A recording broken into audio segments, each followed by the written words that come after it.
guys, Jay here. So this is going to be the last video on my Sora build.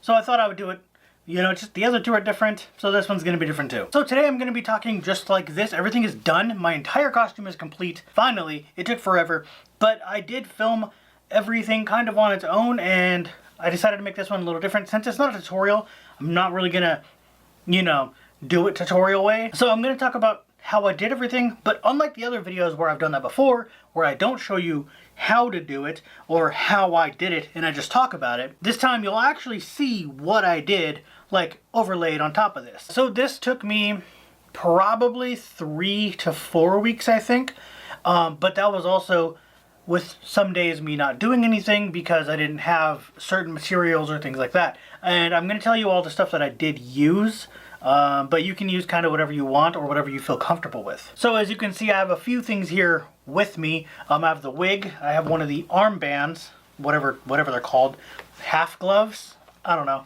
They're gloves without the hand part.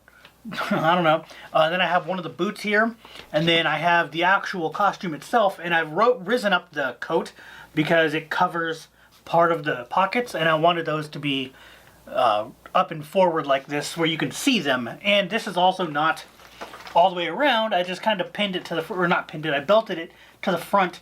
Belted, is that a word? I used a belt and put it on the front, so it's just sitting there like that. The dress forms don't like to take pants very well because there's a pole in the center and it would be off center on the pants. Like it'll go through a pant leg and it looks weird. I've done it before and it just looks stupid. So I'm not doing that. So I'm going to keep it just like this, and then I'm going to talk to you kind of about how I did some of this stuff and show you the video of me doing whatever it is I'm talking about. So just to begin, there's no video of the wig because I did this in like 30 minutes. I already knew this wasn't going to be great because I was using my old wig. I was using my Kingdom Hearts 2 wig, and then I washed it a while ago, and then you might have seen in the video before this where I did my room tour, this wig was sitting up on top of my shelving unit, or whatever that is, a drawer unit, undone. And then I just styled it into Kingdom Hearts 3 as much as I could. It doesn't look that great, and it's also thinner than what his hair is, so it's harder to get enough spikes.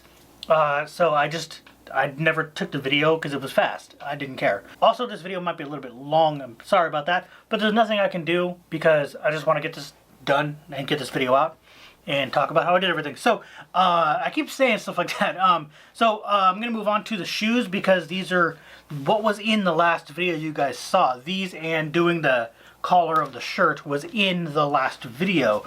So these are the shoes, and they are, I mean, they're not great, but they're shoes.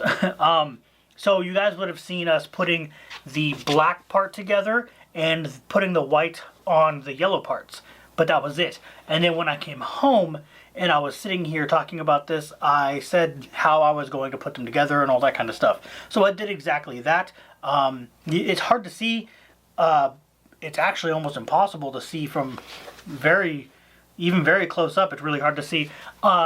Inside, I pulled back and pinned back the bias tape, and then I sewed across so that the seam was inside the bias tape so you can't see it. The back was also sewn on. My mom actually did this because I had to hand sew almost everything because my machine was not working properly. So until I could get it to start working the way I needed it to, everything had to be hand sewn.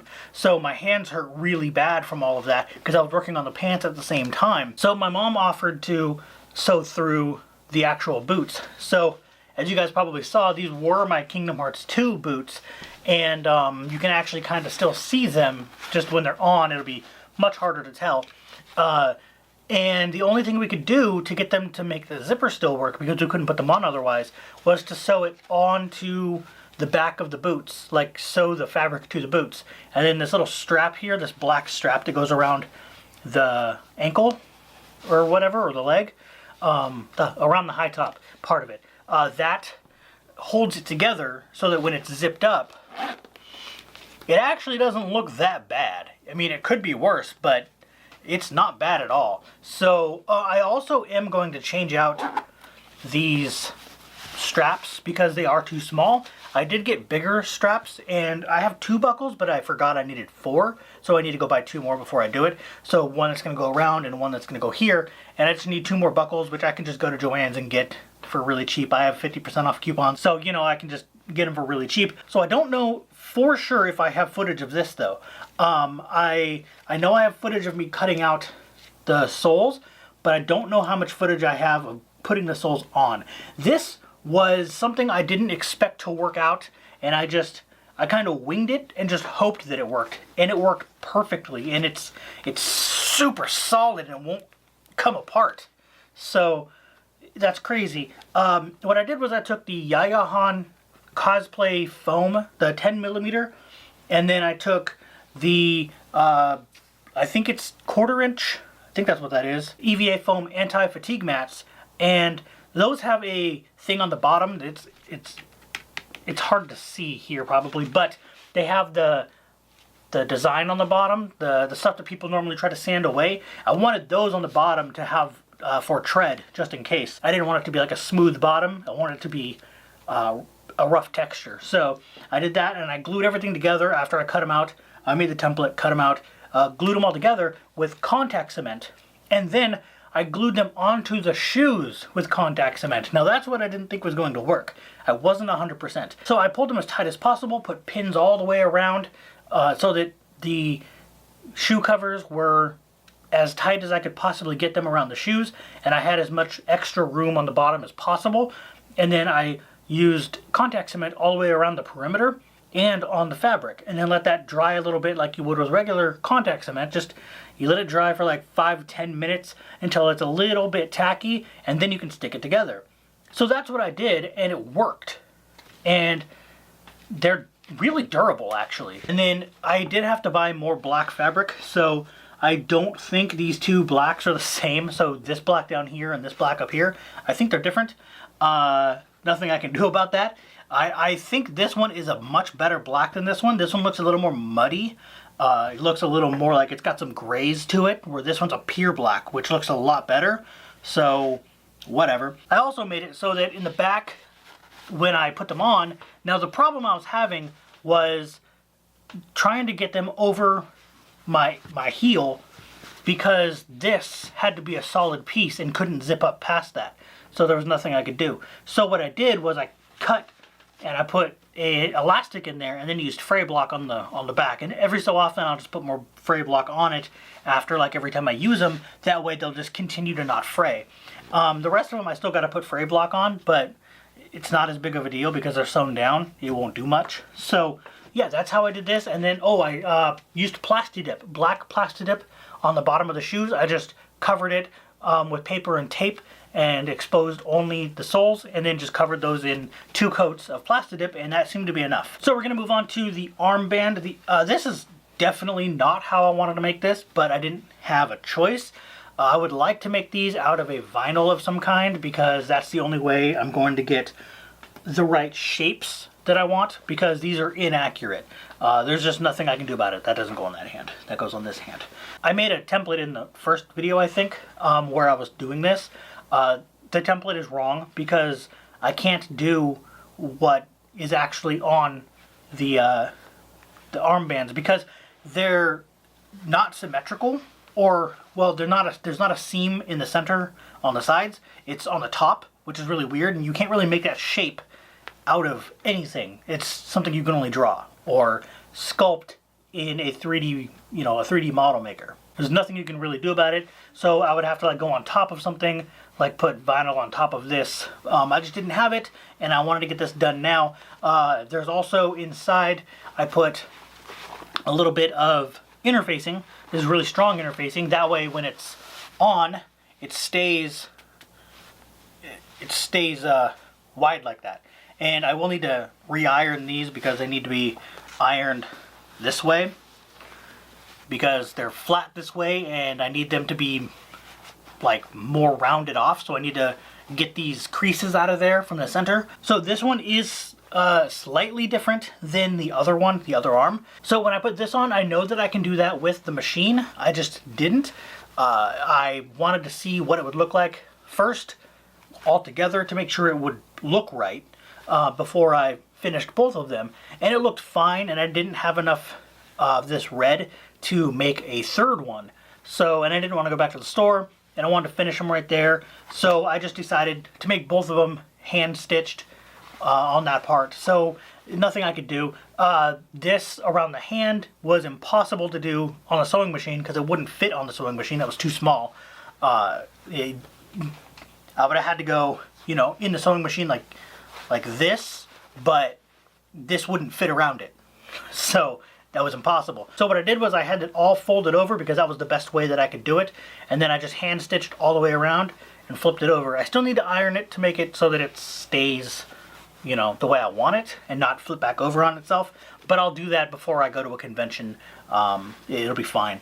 And then I had to glue this down, this light gray. All of the light gray I had to glue down because it doesn't have stitch marks. It's all just kind of stuck there. So I glued it down, but these aren't straight across, so it didn't turn out real well, and it wrinkled a lot. So it just doesn't look that good. There's nothing I can do about it now, though. I will be redoing these. I just don't know when. And then I just have a buckle with some yellow bias tape for the strap. When I can get some yellow straps that are vinyl like this with this size, because that's the same exact buckles, then I'll use that instead. I only hand sewed these on so I can easily get them back off because these are only temporary, for right now anyway. So let's talk about the hardest part, and that would be the pants, obviously. Now, it's going to be kind of hard to tell, but I do have back pockets on here that have flaps that are made exactly the same way. I didn't take video of that because I did them the same way I did everything else.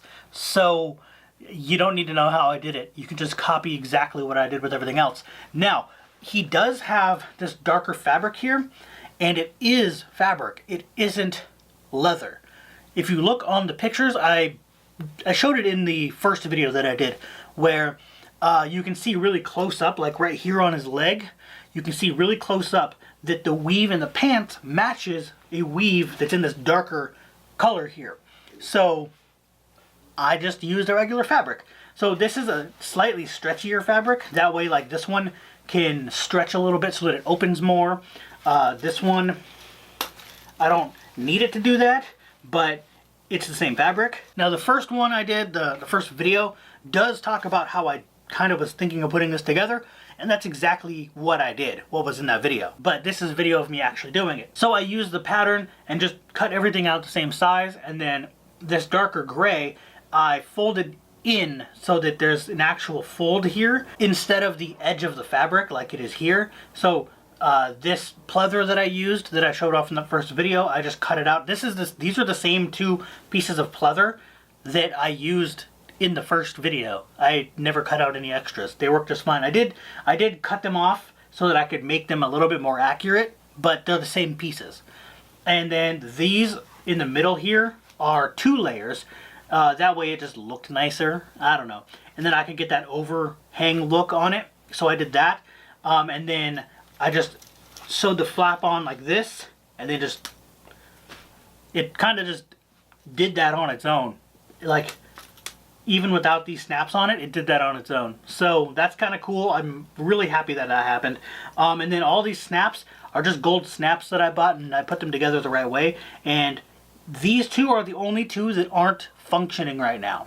So, well, I mean, these aren't, you know, together as they are, but they function. So, this one, these 2, and these 2 all are connected to the pants.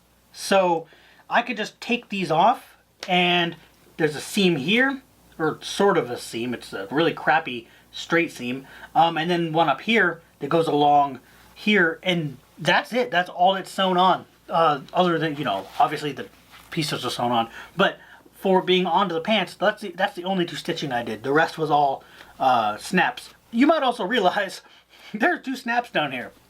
These don't belong here. When I first started doing the snaps, I did this one, and then looked at the picture to find out where all of them go, and realized he doesn't have any down here. Oops. So it was a big hole that I had to make to do that. So there was nothing I could do. So I just decided to have 2 on the bottom of each one, because it's better than having to redo everything over and over again.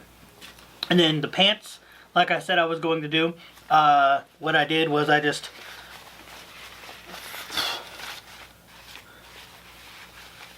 sewed it like this up against it, folded in wherever it needed to be, you know, centered everything so that it was smaller than the pant leg, and just flipped it over. And this fits perfectly, like it's just the right tightness. And then all that's really left, other than the back pockets, which I said are exactly the same as what I did here, all I did was I took some bias tape, because that's the only thing that wasn't fraying on the ends and I wouldn't have to do as much work on, and they were thick enough, and made these little belt loops here, and then put this red, it's, I think, nylon. It's supposed to be leather, but they didn't have any, and it's supposed to be some really thick leather, but they didn't even have the vinyl ones, let alone leather ones.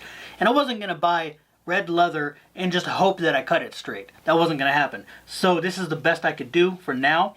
And these are just nylon strapping, and they're sewn in right here like this. They're sewn into the back of the pockets, or the pouch part. So yeah, this is basically the entire costume. I'm also getting a new one, but I have this crown here. My old one is far bigger than the Kingdom Hearts 3 crown for some reason. I don't know why it's so small in Kingdom Hearts 3, but it is tiny. So this one is only like an inch and 3/4, I think, by about 2 inches. So, or something like that. So it's really small. My other one is like 3 inches almost by 2.5 inches. So it's fairly big compared to it. In fact, this is both of them. This is my old one, this is my new one. Kind of. This isn't really, I'm going to get into that in a second here. But look at the difference. This one fits for Kingdom Hearts 2. It's just about right. This one is the one that fits for Kingdom Hearts 3. It is tiny. He never changes it, so I have no idea what happened there. So if you do want to make this, I will tell you how I did it. I didn't video this either, but this is very easy. I just folded a piece of paper in half, made half of a template, cut it out so that it unfolded into a full template. Cut that out of the foam. I used the Dremel, like going straight down into the foam to make these perfect circles, or as perfect circles as they're gonna get. And then I did that first and then cut everything out as smooth as possible. And then I just Dremeled it so that it was thinner at the edges and thicker in the middle. That's literally all I did. And then this one is going to be hard to show you because I can't get the chain off. I have a part of a keyring in the back there that's just super glued in. I just pressed it in, made holes, and then super glued the holes and put that in with the glue, and it's not coming out. It's going to rip the foam before it comes out. And I made it with that 10mm Yayahan EVA foam from Joann's. It is way too light. So I put a whole bunch of chain links on the back on the ring to make it a little bit heavier, but it's still not heavy enough. This one is much better and heavier. I think if I turned the thing, because this one's horizontal, that it would probably be better. But I'm getting this one 3D printed, and it's going to be basically this size. These are the measurements I gave him. We found a file for 3D printing, and he put the measurements in and he can print it out for me. So he's going to do that. So the plastic one is like 5 times heavier than this. This weighs literally nothing. Like, I don't think it even weighs a single gram. So, yeah. But if you want to make that, that's how I made it. I don't suggest it. 3D print it if you can. So that's basically how I made the entire costume. So if you guys have any questions that you may not understand how to do something or anything like that, something that I might be able to answer, put it in the comments below. I will do everything I can to answer you and help you out. There's not a whole lot I can do other than the videos you're going to see of the different pieces. But, you know, it's worth a shot to ask if you don't understand something. And like I said, I don't know the names of these fabrics that I bought, but all of this is a canvas. They usually call them duck cloth or, you know, something like that. If you just ask for canvas, they'll take you right to these, and they're just going to be, it's going to feel really heavy and rough. And that's basically, it's going to feel like way tougher than like jeans or, you know, Carhartt pants or something. Going to be way tougher than that. And then for these grays here, the vinyl part is going to be, they're all in like big rolls. They're like horizontal on racks, and they're rolled up and you can roll them out. So it's just that, and it's just a really thin one. It has, I don't know if I can show you, but it has this stuff on the back that's like kind of fuzzy a little bit. It doesn't do well in machines, just so you know. That's why I glued most things down. But it's one of their really thin vinyls. That's really all it is. Then this darker gray here, I don't know what it's called, but it was in with their thicker fabrics. It was, if you go into the sections that have their solids, that just say, I need your solids, they'll usually take you to a certain section. It was in that section, and it just has a little bit of stretch to it, so it has a little bit of spandex in it. And then the rest of it, I believe, is cotton. And I just got it in a gray that I just thought was good looking, so I like the way this gray looks, so why not? You can pick whatever you want. You can use this same type of canvas material for the gray here. You can even use a pleather if you really want to, or a vinyl or whatever. It's not accurate, technically. Everything just looks vinyl or rubbery in the game is because it's a game. So there's really, you know, whatever. Also, I am planning on making a new keyblade for this. I'm not 100% sure which one I'm gonna end up with, but the two that I really want to make are the one I use the most, which is Nano Gear, and my favorite, which is Ever After. So I don't know which one it's going to be, but there will be a tutorial on it whenever that happens. Hopefully it'll be out before PAX. We'll see what happens. Anyway, that's it for this video. If you like it, go ahead and give it that thumbs up. Go ahead and subscribe for more, and I'll see you guys later.